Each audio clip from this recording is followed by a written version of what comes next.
Hey, what is up mga katinta? Kamusta kayo? And today, syempre, ano pa nga ba? It's tattoo session! So, inintay lang natin yung client natin today, guys. So, last vlog natin, kung mapapansin nyo, nag-vlog ako sarili lang kasi mag-isa lang ako noon, wala si Gab.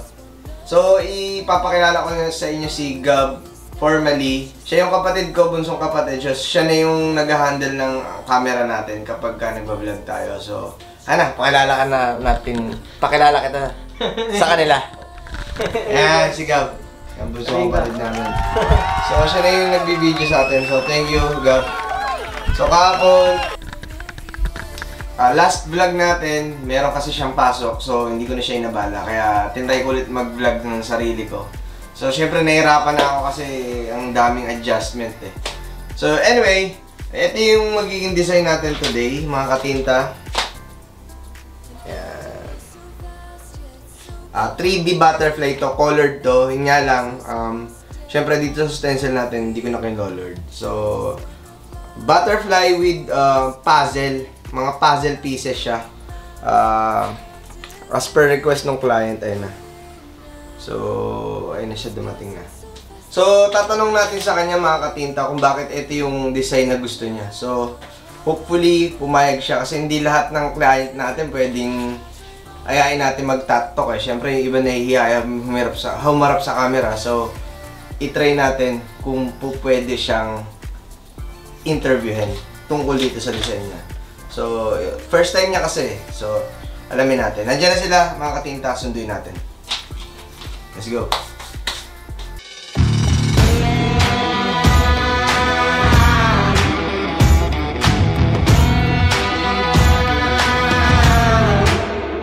Ay, hindi ko pa na na-send. Na-edit ko na. Nasend mo.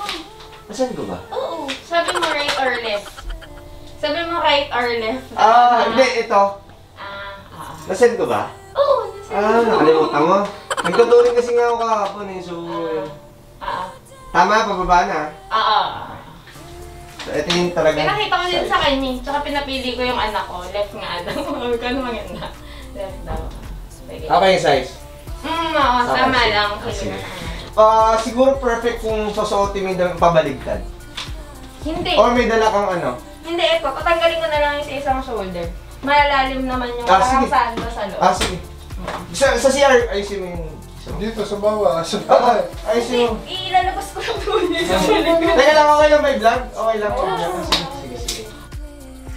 Mga katinta, si Ami yung client natin today. So, pumayag naman siya i-vlog natin to. So, dikit na natin yung stencil. Tsaka Ami, tatanungin ka namin kung bakit ito yung design mo. Para alam din ng viewer. Ha? Pero for the meantime, dikit muna natin yung stencil. Matagal niya rin itong pinagplanuhan. Mga 2 years. Na making. Baka sure na siya. First time niya kasi. So dito, ako na bahala mag-pwesto. Sige. Hindi ko alam kung alam mo yun, yung parang nakadapo. Siguro medyo... Hindi na baba ako ba? Para sigurado yan. Kahit di... Tanongin mo siya. Sige. Bitingnan mo yung posisyon. Yun yung husband niya, si Reggie, mga katinda.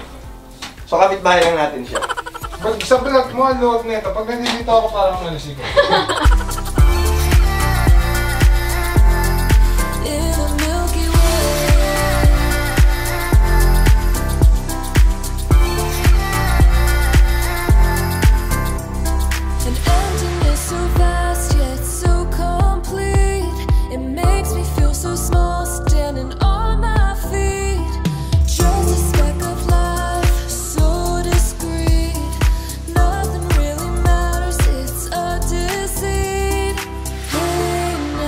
Tignan mo sa salamin.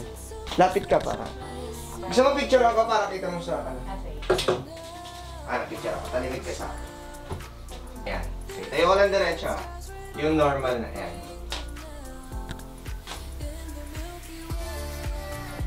Oo, sige. Tube na lang. Oo, ganun ka muna.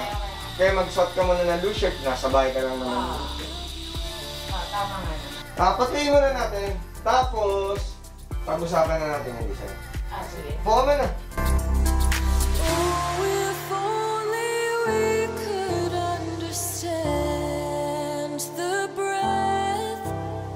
It's possible that we may never So mga katinta, ito yung needle ni Amy. Ni Ami. Baka sabihin nyo lang. Ami, ito yung needle mo. Ayan. Kaya para makita nyo bago. Ikaw, syempre, first time. Ayan. So okay mga katinta, pakwento natin kay Ami kung bakit ito yung design niya. Kasi kung mapapansin nyo, yung butterfly, ginawa naming puzzle piece. Ayan. So, Ami, pakishare naman sa amin yung kwento behind this design.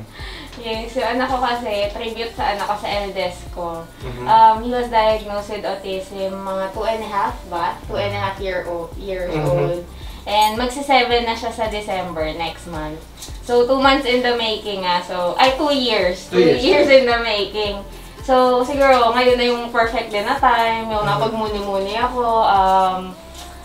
Dahil nag-lockdown, ganyan. Tapos decided na talaga ako. And magsi-7 na din kasi siya sa improving naman, but still non-verbal. Hoping we'll get there soon. Okay. So yun pala yung meaning niya. Okay. Kasi meron din akong isang friend sa FB. Yung nanay niya rin nagpatattoo ng parang puzzle naman ng giraffe. Parang tribute to autism din. Hindi pala ibig sabihin yun yung symbol nila. So yun, nakakatinta, narinig niya. May sasabihin ko kayo. Aba, na-game na! So mga katinta, start na kami ha. Let's go!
So mga katinta, break muna kami. Medyo nakakangalan na tayo eh. Yossi break and we'll be right back. Parang significant kasi na yung one puzzle at a time o one piece at a time. Until all the pieces fit. Madaming quotation ng autism eh. Isa dun yung until all the pieces fit. Kasi nga diba parang tinetherapy mo sila to regularize everything, ma-normalize. Okay. So ayun guys, narinig nyo ha. So yun pala yung meaning ng tattoo niya. So yun yung story behind kung bakit merong puzzle yung butterfly niya. So first time ko lang maka-encounter ng ganitong design. So tara, gawin na natin. So thank you, Amy. Bigyan mo ng justice. Yes, bibigyan na natin ng justice. Sige, ako na bahala. So samahan nyo kami today guys sa tattoo session namin. And see you later. So we're back mga katinta. So kamusta ka naman, Ami? Ay naman. Nakalimutan ko siyang bigyan ng mask guys. Ayan, naka-pour out tattoo mask na siya. So mag-start na kami magkulay. Kulay na tayo, Ami ha.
Ngayon, G eh. Yung plasma kasi. Nox. Naral ko yan eh. Sa nurse ko lang din nakuha. Ang dami kong kahit ng mga nurse eh. Yung white blood cells.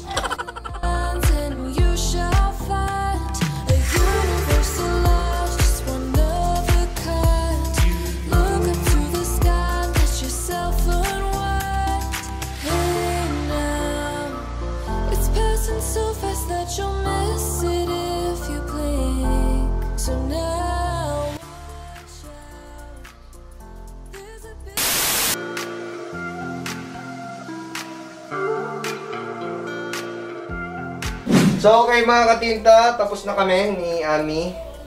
So, you already know, John Rich Cruz, subscribe na kayo. Like and share and comment. And mga katinta, kung meron kayong mga questions regarding sa prices ng tattoo inquiries, message lang kayo sa mga social media accounts ko, nasa description box yung mga links. So, hanggang dito na lang yung vlog natin mga katinta. Thank you for watching and sana nag-enjoy kayo. And thank you. Ami, Reggie, thank you. So yun guys, ingat kayo. God bless you all. Peace! It's passing so fast that you'll miss it.